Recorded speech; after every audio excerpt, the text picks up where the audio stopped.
कल क्या हुआ कल क्या होगा उसकी चिंता न करेंगे। आनंद है आनंद है आनंद में रहेंगे।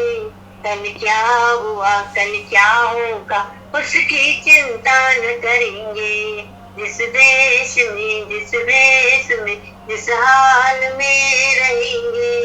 राधे रमन राधे रमन राधे रमन करेंगे। राधे रमन करेंगे। सर्वे भवन्तु सुखिनः सर्वे सन्तु निरामया सर्वे भद्राणि पश्यन्तु मा कश्चित् दुःखभाग् भवेत् मा कश्चित् दुःखभाग् भवेत्। हे नाथ हे मेरे नाथ, मैं आपको भूलू नहीं, आप मेरे हो मैं आपकी हूँ, मैं आपकी शरण में हूँ। नारायण नारायण राम राम, प्रणाम सभी को, जय श्री कृष्ण।